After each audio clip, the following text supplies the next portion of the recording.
Hello and welcome to 110 Acoustics. Only this part of the course is now Psychoacoustics. In units 1, 2, and 3, we covered the physics of acoustics. Unit 1, frequency, wavelength, speed of sound. Unit 2, the decibel from hell. Unit 3, complex sounds, and the most important one of those, of course, is speech. And we looked at spectra of white noise, pink noise, all that stuff. So now we're moving on past our midterm into the second half of the course called Psychoacoustics. And this is more involving the perception of sound. And what we're trying to do here is we'll be talking about all the stuff we talked about in acoustics, but now in terms of how humans hear sound, and we're going to be applying it to audiometry. How do you test hearing? Because testing hearing, of course, involves hearing the sound. And you can't really get into audiometry unless you know what the decibel is and you know what frequencies are, because that's how we test hearing, by frequency and testing the intensity it takes to hear a specific frequency. So let's go on, and I'm going to share screen here, and we'll look at some of the notes dealing with psychoacoustics here. And let's pull up this guy right here. Our notes, psychoacoustics. Threshold concepts, threshold methods, threshold types, dB references, and binaural hearing. It's a rather long unit. This is unit 4, and we're going to be spending at least 2 weeks, maybe 3, in this particular unit. Okay? And really when you're talking about hearing tones, I mean, this is what we were doing in hearing testing. When you get into audiometry 130, you're going to be testing hearing, and you're going to be talking about people wearing headphones and raising a hand when they hear a tones, and you will remember the 7-octave frequencies, right? 125, 250 hertz, 500 hertz, 1,000 hertz, 2,000 hertz, 4,000 hertz, 8,000 hertz, it really hurts, okay? So those 7 frequencies, you're testing the decibel level required to just barely hear those frequencies, okay? And that's basic. So that's what we call threshold testing, because you're finding out the softest level it takes to just barely hear a tone. And before we get into that, let's talk about what they call differential threshold. I'm going to scroll this down just a little bit here, and you'll see something here called differential threshold. It applies more to research than to psychoacoustics, but still, let's get it out of the way first, and then we can talk more about what we call absolute threshold below. But differential threshold refers to the small, let's say you already hear something. You already hear a tone, okay? What's the smallest change you need to make in order for you to hear that there's a change in that tone? In other words, if you hear 1,000 hertz, and if I make that tone 1,001 hertz, were you able to hear a difference? Or did I need to make it about 1,005 hertz for you to hear that there was a change in the frequency? And now let's say if you heard 1,000 hertz tone at 50 dB. What if I made it 51 dB? Would you be able to notice that there was a change in the intensity?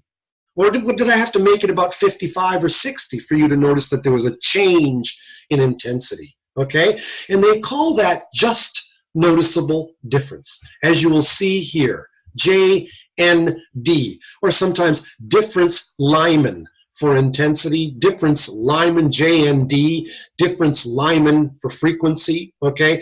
And those all mean the same thing, differential threshold, or just noticeable difference, or difference Lyman, and they always precede it with a triangle. Delta, the Greek letter for D, delta, it's a triangle. Delta F, delta I, delta D. What does that mean? Just the smallest decibel difference, delta I, that it took to detect a change in intensity. Or delta F. What's the small, just noticeable difference, or the smallest change in frequency for you to notice that there was a change from 100,000 hertz, let's say, to 1,001 hertz? Were you able to hear that difference, or did I need to make that more different for you to notice that there was a change.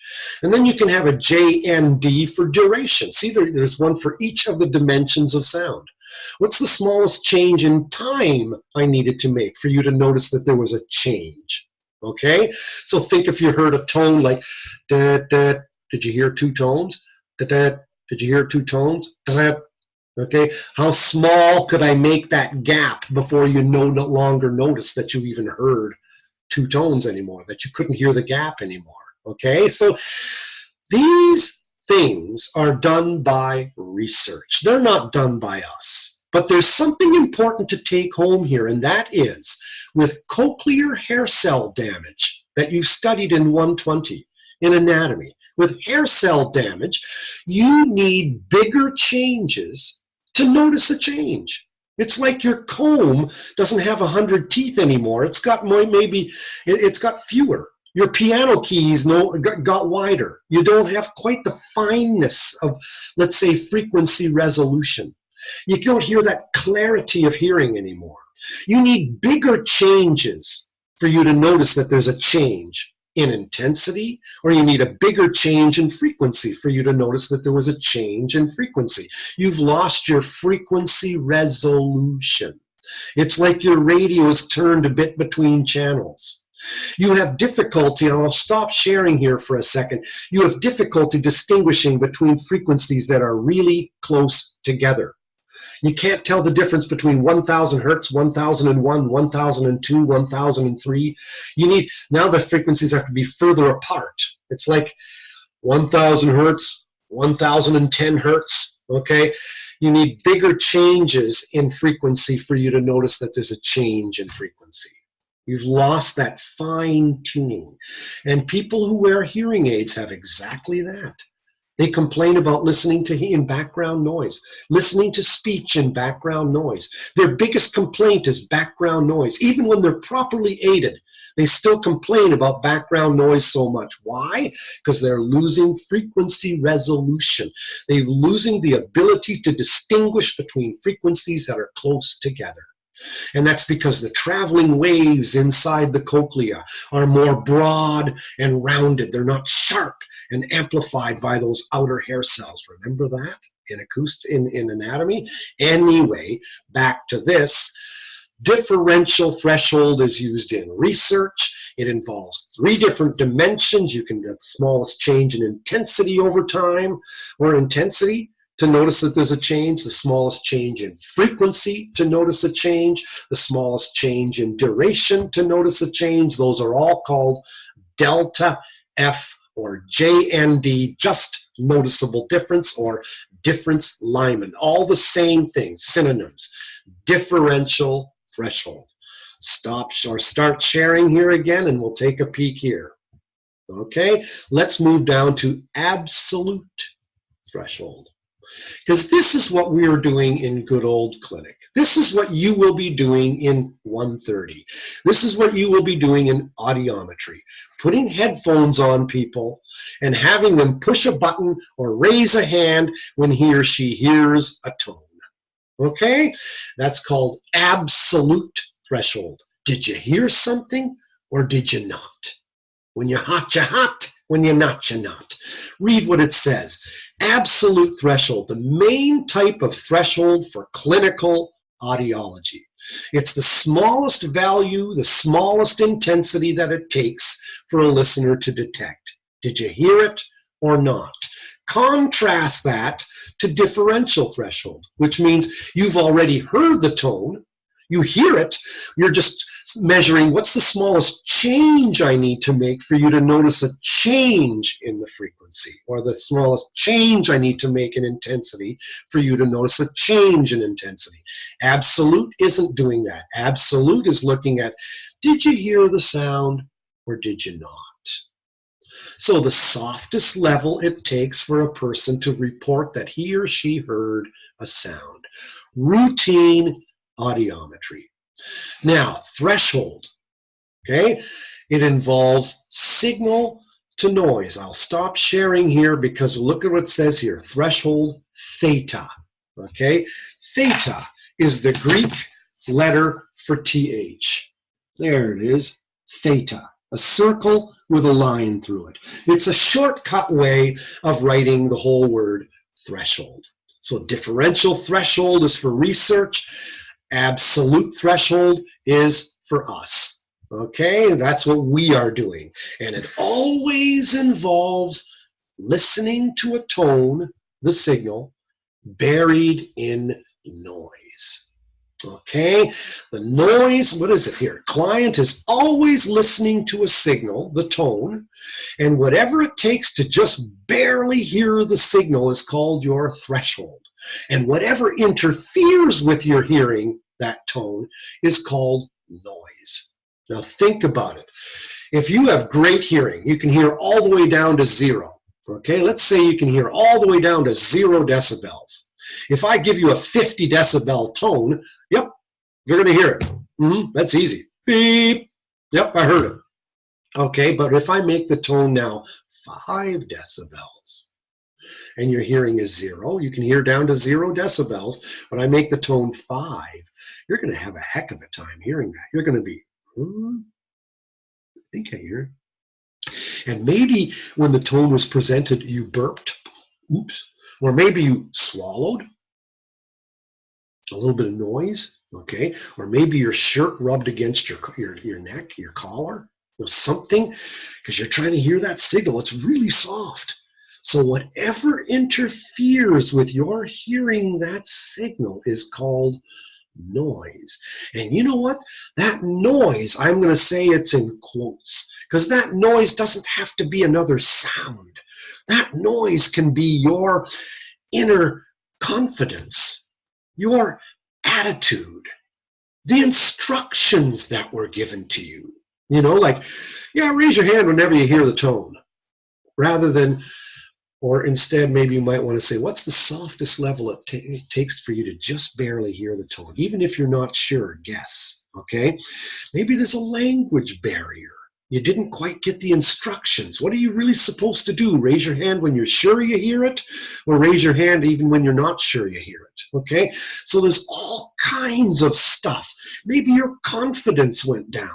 Maybe you're just not feeling with it that day. I don't know, but anything that interferes with you hearing the signal is what we call noise. And the noise, in quotes, doesn't have to be another sound, like you're swallowing or a burp or the rubbing of your shirt against your neck when you turned your head. Okay, it could also just be other things. So let's share screen again and look at our notes here. All right, one's threshold, and let's read it again. Client, especially when the sound is soft, when the sound is really soft and you can just barely hear it, whatever it takes to just barely hear that signal, whatever decibel level it takes, is called your threshold. And whatever interferes with your hearing at that softest level is called noise. And one's threshold is thus kind of a gray area. There's no such thing as a perfect, unadulterated, pure threshold. I mean, for any set threshold, the amount of sensation evoked in your hair cells, in your cochlear hair cells, should theoretically be exactly the same each time. But this isn't the case, it says here, because we have noise in our systems. The instructions that were given to you. How attentive are you? How hard are you listening? Anything that interferes with your hearing of the signal is called noise. The same stimulus, the same tone, may produce different responses on different occasions, and that's because of the noise. In other words, there's always a decision that leads to your response saying, yep, I heard it, or nope, I didn't hear it. Okay? In other words, the tone may be present, the tone may be absent, your responses may be kind of inconsistent from time to time, especially when the sound gets really, really soft and really close to your true hearing threshold. And what is your absolute threshold? The softest decibel level it takes to just barely hear the tone. Did you hear it or did you not? When you're hot, you're hot. When you're not, you're not. Have a look here. Imagine an experiment where a subject is listening to a tone at some decibel level. And the tone, okay, let's say you're hearing the tone at some decibel level. Let's call it 50. And let's say your hearing is normal. you can hear all the way down to 0. And the tone is presented in 100 trials. 50% of the time, the tone is presented. The other 50% of the time, the tone is not presented. Okay? All right, so the tone is presented in 100 trials. 50% of the times the tone is absent. 50% of the time the tone is present. Now remember, the decibel level is kept constant. Let's pretend it's 50. Okay? So every time the tone is presented and you say, yep, I heard it, that's called a true positive. Every time the tone is absent and you keep your hand down and say, nope, I didn't hear it, that's a true negative.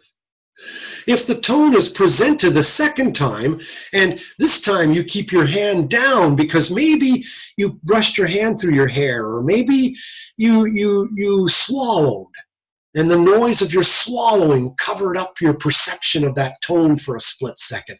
The first time you did hear it, but this time you didn't. False negative. Or what about you're thinking, did I hear it? I think I did. And you put your hand up and actually the tone wasn't even presented. False positive.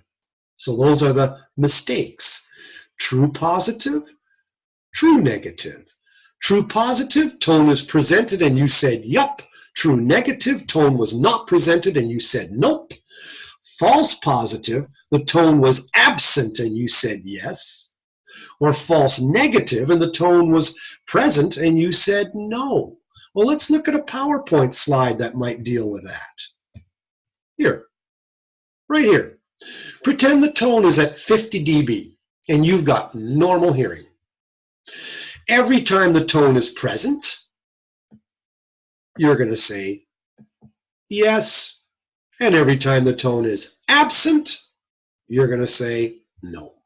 Because you've got normal hearing, you can hear all the way down to 0, and the tone is always kept at 50 dB. Every time, so you're going to have all true positives and all true negatives. Well, how now, brown cow? Let's make it 5. Now the tone is at 5. That's way harder to hear. Mucho. Okay, now your whole attitude has changed. Now you're doing this. Your fingers going up slower. Everything is like you're kind of not so sure. Your confidence has decreased. You're trying to focus, but it's way harder. And in this particular situation, you are going to have lots of mistakes. You're going to have some false positives and some false negatives. In other words, sometimes when the tone is absent, you're going to say, I think I heard it. Nope, you were just imagining things. False positive. Other times the tone may be present and you'll be thinking, no, I don't think I heard it that time. True, that's a true negative? No. Sometimes when the tone is present, you may keep your hand down by accident because maybe your shirt brushed against a collar or something and you didn't think you heard it. Okay, so when the tone is very, very soft, you're going to have more mistakes, false positives, false negatives. On the other hand, if the job is easy, if the tone is way above your hearing levels, if you can hear all the way down to 0 and the tones are always presented at 50, you're going to have all true positives and true negatives. Now, why am I getting into this? Because that's the gray area. When the job gets tough, that's when something called bias sneaks under your window. That's when bias comes in. The snake called bias sneaks underneath your door and wraps around your ankles. Okay? Now, at very soft listening levels, bias affects threshold. Bias is the difference between what you can answer versus what you do answer. It's the difference between what you can truly hear versus what you say you hear. And it really doesn't mean you're lying. Don't look at it that way. It's just your decision. And when the sounds get really, really soft, and it's really hard to just barely hear them, you're not sure. And when you're not sure, that's when attitudes come in. That's when you're biased toward guessing that you heard the tone, or you're biased to being, I want to be more sure I hear the tone before I decide. You see what I'm saying? If I'm showing here, there's this, whether the tone is present or absent, and then there's your decision to say yes or your decision to say no. So along the horizontal is the physical reality of the tone is present or absent. The vertical is what you said in response. You see, this is psychoacoustics. You're going to become psychologists of hearing behavior. You're going to be measuring hearing behavior. Okay? And that's why we've got a part of this course called psychoacoustics, because it relates to testing hearing in audiometry. And to become good at audiometry, you've got to not only know what decibels and frequencies are, but you've got to know the art of this field as well as the science. And you've got to know that people come from different sides of the tracks, and they come into your clinic with different attitudes. And you've got to be able to you've got to assess that and pull them into the center to make things make sense. Let's talk about what we mean here. Here's a guy named Herb. Herb is a farmer. Herb's been told by his wife that he can't hear, that he's not listening, all kinds of stuff. Herb's been told again and again and again that he's just not listening. Okay, so Herb has finally, his wife is finally dragging his sorry butt in for a hearing test. So here we go. Here comes Herb. He didn't want to be at the test in the first place. Let's face it, it takes courage for someone to admit that he or she has a problem. And it takes a lot of confidence and courage I should say it takes a lot of courage to admit you've got a problem and try to do something about it. And that's a lot of what happens with hearing loss. Okay, people don't want to admit that. All right, it's a sign of age, all that stuff. So here's Herb. Doesn't want to be there. Remember, his whole bias, doesn't want to be there. And he's being tested by a young clinician, and he doesn't want to be anybody's fool. He doesn't want to make a mistake. He already feels bad about being there. He doesn't want to make a mistake, so he's only going to raise his hand when he's sure he hears the tone. His bias, okay, is going to be, he's waiting. Maybe he can't. Maybe he has a 50 decibel hearing loss. Maybe it takes him 50 decibels to just barely hear the tone. He's not going to raise his hand at 50. He's going to raise his hand at 55 or 60. Because he wants to be sure he's hearing it before he raises his hand, and he's doing this.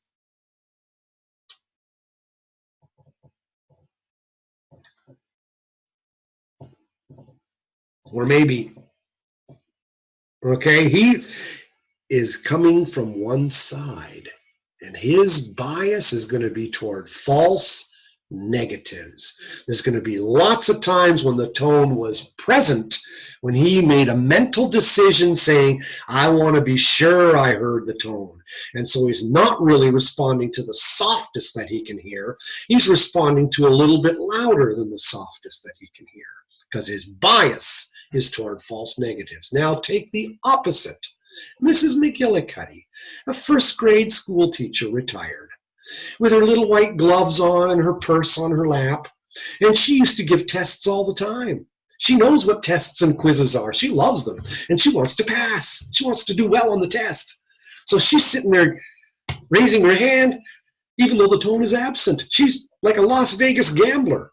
She's throwing her hand up, and you're going, I didn't even push a button to present the tone yet. She's so eager as a beaver, she's in there, you know. So Herb is like the chicken. He doesn't dare to poke his head out from under the rock unless he's sure. And Mrs. McGillicuddy, she's like the Las Vegas gambler. She's just out there. So her bias is toward false positives. She's many times going to raise her hand even though the tone was absent. See? Now Herb's test is going to make him look like he has hearing that's worse than it really is, because he's only raising his hand when he's sure. Whereas Mrs. McGillicuddy's bias, it may lead you to think that her hearing is better than it really is, because her whole bias is toward guessing. And your job as a clinician is to pull Herb to the center and to pull Mrs. McGillicuddy to the center. To Herb, you'd want to say, guess a little bit more. And to Mrs. McGillicuddy, you'd want to say, raise your hand when you're more sure. Do you see what I'm saying? This is the art of doing a hearing test. So share screen again. Let's look at what we have here. Herb, the subject bias, the farmer who doesn't want to be there. Wife dragged him in. He's no one's fool. Doesn't want to make a mistake on a test. Responds only when he's sure he hears the tone. Lots of false negatives. Mrs. McGillicuddy, the retired first grade teacher, wants to please, knows what tests are. She also doesn't want to make mistakes. Responds constantly, even when no tone's presented. Lots of false positives. See that? It's interesting. Okay? And then you can have an examiner bias. Because you know what? It's your experience or your knowledge of the equipment. Maybe you've never tested with that particular audiometer before. It's like picking up a rent-a-car. You're still looking at where the mirror adjustments are and where the lights are and the windshield wipers, and you're not very good at using that equipment. That can screw up a hearing test. Okay? Or maybe the instructions you gave. Raise a hand when you hear a tone versus raise a hand even if the sound is very faint, because we want to find out the softest level that you can hear. Which of those two instructions is going to give you the more true threshold? Okay? Language barrier. The client isn't quite sure what you mean. Did you convey that to the person whose mom came from China? Tell your mom to raise her hand when she hears a tone. Blah, blah, blah, blah, blah, blah, blah. Raise your hand even if the tone is very soft or faint. Blah, blah, blah, blah, blah, blah, blah, blah, blah. Because we want to find out the softest it takes. I mean, you're conveying a whole lot of instructions. What gets lost through translation? All of these things are called noise. Do you see what I'm saying? Noise is anything that interferes with you hearing the softest that you can possibly hear. And what you're trying to hear is called the signal. And whatever interferes is called the noise. Okay? So you've got all these different factors that can play in. All kinds of them. Equipment. Is the test being done in a quiet room where there's no interfering noise? Is your audiometer calibrated correctly? All that crap. All of it. Okay? So that's really the first issue we're talking about when we're talking about threshold.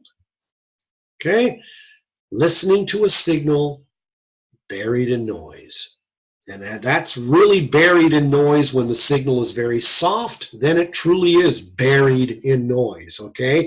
It's harder to detect the signal, and there's a lot more crap. And think of noise as the crap that interferes with you hearing very, very soft sounds. Noise doesn't play much of a part if the sound is good and loud. Obviously, the task is easy. You can hear it. You're going to have all true positives and true negatives. But when the going gets tough, that's when sounds get really soft, that's when the devil called bias and all kinds of other crap, the noise, creeps in. So, and what were we testing? Absolute threshold. What does that mean? What we do in clinic. Did you hear it or did you not? And that's to be contrasted with differential threshold, which is what researchers do. That's the smallest change you need to make in order for you to recognize or hear that there was a change, okay? And we said, what does that have to do with the price of tea in China? Well, lots, okay? Because when you've got inner hair cell damage, you need bigger changes in order to notice that there's a change. All right, you've lost your resolution, your fine-tuning, and really down to clinical reality. What does that boil down to? Your clients are going to complain bitterly about background noise, more so than you will who has normal hearing. Even when they are properly aided, they're going to complain bitterly about it. And why? Because they have inner hair cell and outer hair cell damage inside the cochlea. And guess what? Our field ain't optometry. It ain't like fitting glasses. Okay? Our field is different. You're fitting hearing aids. And in hearing loss, it's like there's damage to the back of the eye, like the retina. The retina itself is scratched. Then optometry would be in our shoes. Okay, and what is the retina of the ear? The cochlear hair cells. So what does that mean? You've lost a lot of differential threshold information. You've lost a lot of delta D, delta F, delta I. Your fine tuning is gone. Okay, that was just a bit of a review of what we covered so far today. Now let's just go down the page a wee piece here. Okay, moving down, and we will talk about something called the method of limits. We are looking at absolute threshold. And how do we test absolute threshold? We use what's called the method of limits, and we use it to get around the biases and to get around the noise and to get around the crap. Okay, this is what we do. Method of limits. Two things. Put a star by this now. It's coming on the next quiz and you know it. Okay, first, the clinician adjusts the tone. You do. Not your client, you do. The client wears the headphones and pushes a button or raises a hand when he or she hears a tone. You are adjusting the frequency of the tone, you are adjusting the intensity, you are talking to the client, and you are saying, hey man, raise your hand every time you hear a tone. I'm going to present a tone to your right ear. Whenever you hear it, put a hand up and let me know, okay? I'm going to give you, the tones are going to get really, really soft or faint, but that's okay. Keep trying to let me know, because we want to find out the softest level you can hear, okay? All right, here goes. And now you go into it. This is exactly what they do. So share screen here again. Find my little cursor. Back over to here. An advantage, a second thing about method of limits, the tone is adjusted in fixed increments. Okay, I'm not going 51 dB, 52 dB, 53, I'm testing at 50, 55, 60, it's in 5 dB increments. No one tests at 71 dB. We test at 70 and 75, okay? It's always 5 dB increments. So those two things demarcate what's called the method of limits. Advantage, it's fast, done in clinics. Disadvantage, bias can still influence threshold, but as in the client's always guessing, Mrs. McGillicuddy, saying yes all the time, like the Las Vegas gambler. Or Herb, the client never raises hand, but only does so when the tone is good and loud. He's the chicken. Okay, so method of limits, you're still going to get bias in, but it's a pretty good method to get around things. It's fairly good. You know, it gets rid of a lot of crap. Now, the method of limits, look what it says here, can be applied in two ways. Ascending or descending. What does this mean? Let's look in our PowerPoint here. Let's look at this slide here. Pure tone thresholds. Descending is shown on the left, ascending is shown on the right.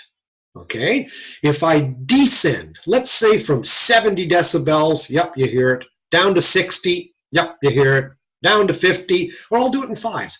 Down to 65, you hear it. Down to 60, you hear it. Down to 55, yep. Down to 50, yep. Down to 45, yep. Down to 40, you don't. Mark down 45.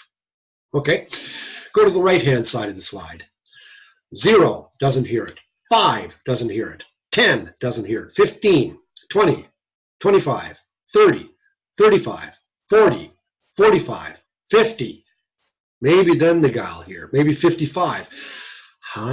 There's a difference between the way the guy will hear the tone when you're descending compared to when you are ascending. How come? We'll do it again.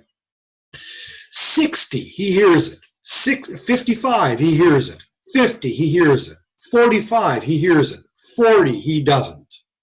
Go to the right side. 30, he doesn't hear it. 35, he doesn't hear it. 40, he doesn't hear it. 45, he doesn't hear it. 50, maybe he hears it.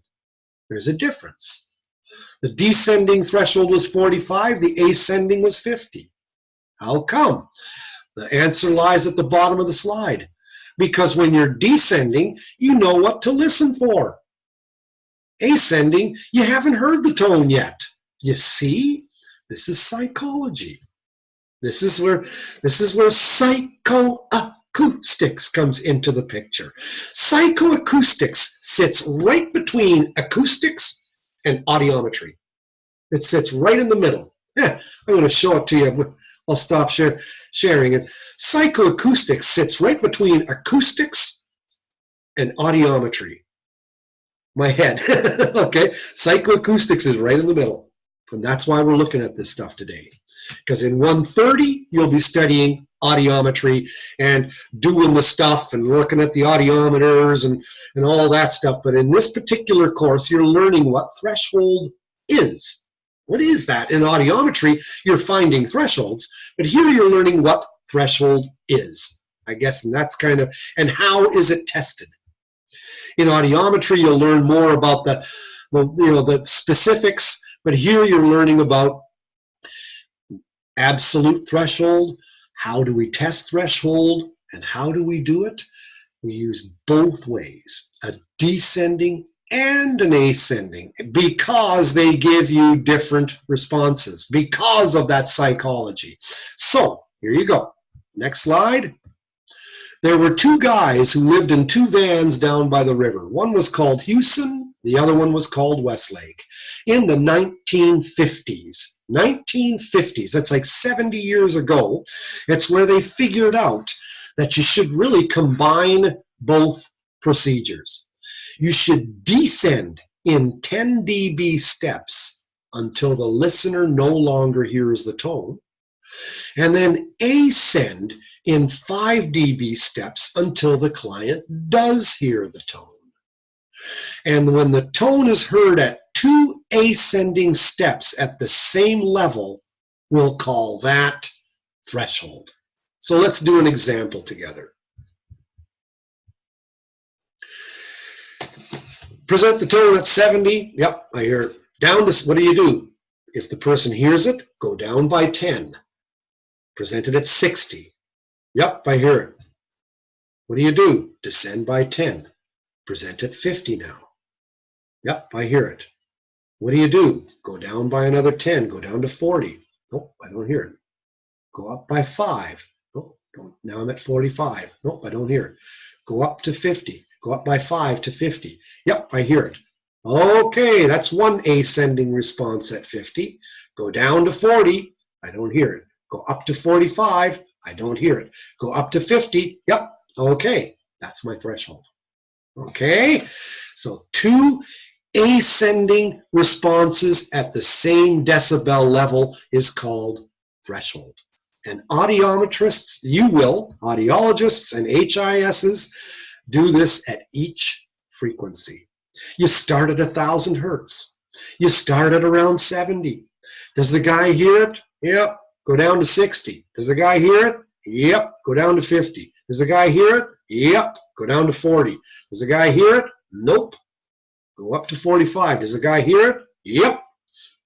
Oh, you heard it at 45. What do? Go down by 10 to 35. Does he hear it? Nope. Go up to 40. Does he hear it? Nope.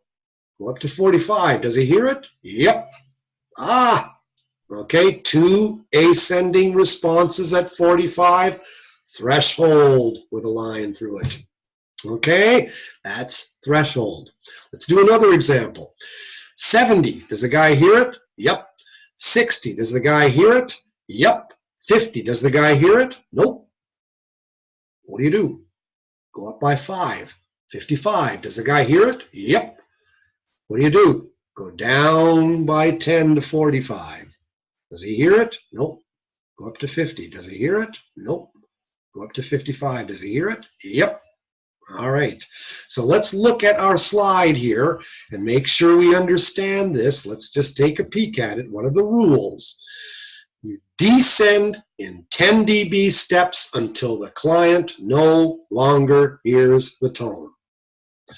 What do you do then? As soon as he no longer hears it, ascend in 5 dB steps. Boop. So let's say you were at 60 and the guy didn't heard it. You go down by 10 to 50. He doesn't hear it. What do? Go up by 5 to 55. Does he hear it? If not, what do? Go up to 60. Does he hear it? Yep. That's 1 at 60. 1 ascending. Because he heard it once now, at 1 ascending, you have to do it again. Go down by 10 to 50, he doesn't hear it. Go up by 5 to 55, he doesn't hear it. Go up by 5 to 60, if he hears it, yep. 2 ascending responses at the same decibel level is threshold. And audiologists and HISs all over the world use this way to test threshold, and they do it at 1,000 hertz, 2,000 hertz, 4, 8, and then at 125, 250, and 500 hertz, and then 1,000 hertz again, just to make sure you got the same thing at 1,000 a second time. Then you do the other ear. Okay, so you can see where hearing tests are going to take a little while. It'll take at least a half an hour to do. So there you go. So let's summarize what we've got. What are we doing? We're looking for absolute threshold. Absolute. Did you hear it or did you not? And we're trying to find the softest level it takes to just barely hear a tone. Watch out for the noise and the crap and the bias that will interfere. What do we do to get around it? We use the method of limits. What is the method of limits? The clinician adjusts the tone, the client responds. And secondly, we're adjusting the tone in 5 dB increments. We're never testing at 73, okay? It's either 70 or 75. That's what I mean. And how are we using the method of limits?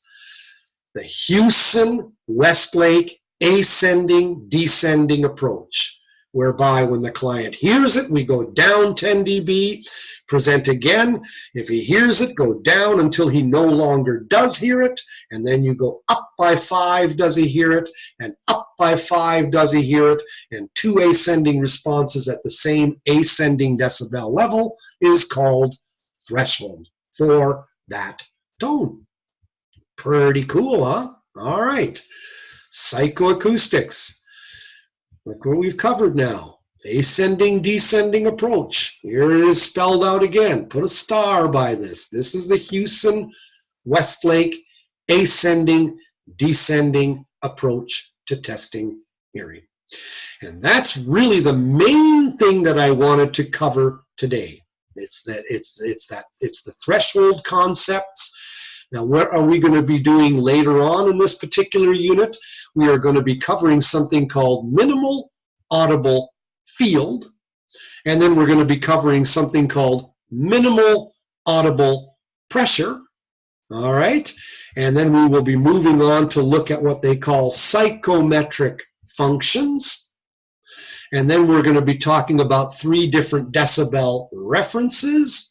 So we've got lots of neat things, and last of all, we'll talk about why we have 2 ears. Why do we have 2 ears? Why do we have 2 eyes? Why do we have 2 ears? And that's what we need to find out too, because please know that if you have only 1 ear, please don't think you have 50% hearing loss. You know what? I'll tell you something really cool. If you have a 10 decibel threshold in this ear, it takes you 10 decibels to just barely hear a 1,000 hertz tone out of this ear. And let's say it takes you 10 decibels to hear a 1,000 hertz tone out of this ear. If you play them together, your threshold is 5. 2 ears are 5 dB better than 1. So if it takes you 50 decibels to hear in this ear and 50 to hear in this ear, binaurally, your threshold's 45. 45 is 5 less than 50. 2 ears are 5 dB better than 1. You could almost say that a 1-eared person has like a 5% hearing loss. Doesn't have a big whopping hearing loss by any stretch of the imagination. The person just doesn't, okay? The person has a little bit. The biggest problem a person with 1 ear has is telling the direction of sound. So, but anyway, just looking at good, but really I would like people to take a look at, if we go up ahead here, I'll go back to what we'll start covering for sure next week, okay? And that is the minimal audible field. There we go. I'm not going to go down here. I'm going to make it a little bit larger, okay? MAF. I'm going to give you a preview of that, just a wee preview. But let's see if we've covered everything here. Okay, here's the Houston-Westlake thing. Okay, the next slide. This is just a schematic of the Houston-Westlake thing. You can look at that for yourselves, basically. Here, it's giving you presenting a tone at 65. If the person responds to the tone on the left, or if the person doesn't respond to the tone on the right. And it's just giving you what you do. If the person responds to the tone, decrease by 10 until he ceases to respond, and then increase the tone in 5 dB steps until he does respond, you know, that kind of thing. So that's what that's telling you. This is the boxes that we covered, again, with 50 dB versus 5 dB, false positives, false negatives. This slide here just kind of talks about the same thing here. See the errors at 5 dB?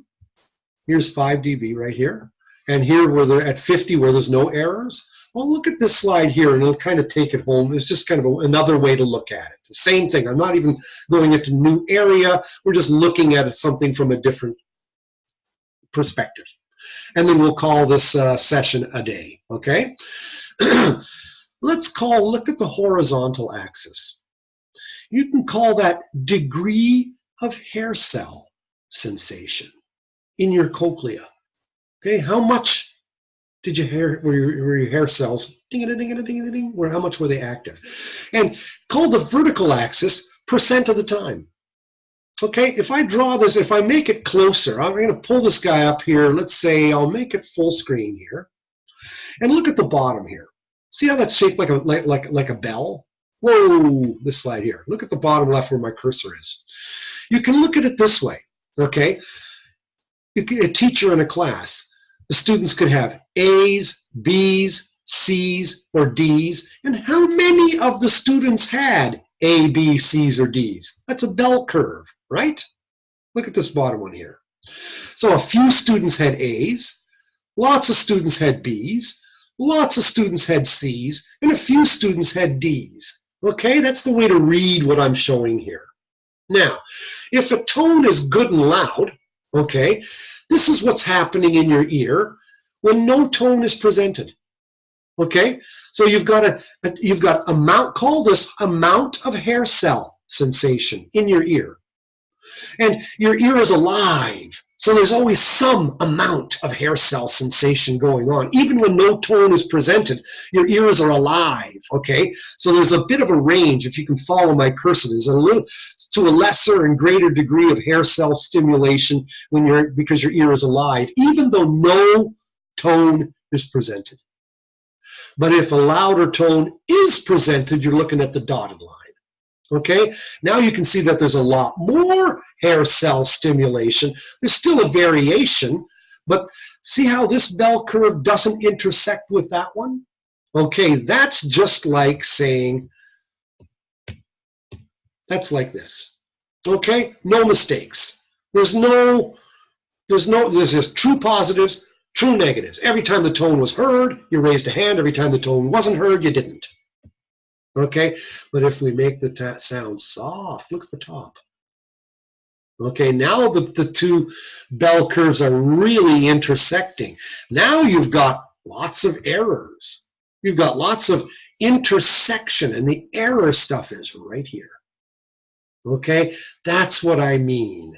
Don't freak too much about this slide here. It's just there to bug you. Okay, leave that one alone. Anyway, here's just a bit of a joke here. Type 1 error, false positive, You're pregnant, says the doctor to the guy. Okay, here's a type 2 error, a false negative. You're not pregnant, says the nurse listening to the pregnant lady's baby. Okay, true negatives, true positives, false negatives. Next week, we'll get into MAF, MAP, and all of that good stuff. It takes us into another section of this whole psychoacoustics. We will leave threshold right now behind. I'll stop sharing this screen here, and I'll share a different screen here. We'll just say to us that we have covered basically, okay, let's see over here. I'm just trying to get out of this PowerPoint slide here and pull up my good old Microsoft Word, and we will be done with it right about here. So basically what we have done today is we have covered pages 1 almost to the bottom of page 2 in our Unit 4 notes. Next week we move on to MAF and MAP, big time, and also performance index functions right here. Okay, psychometric functions right there. All right.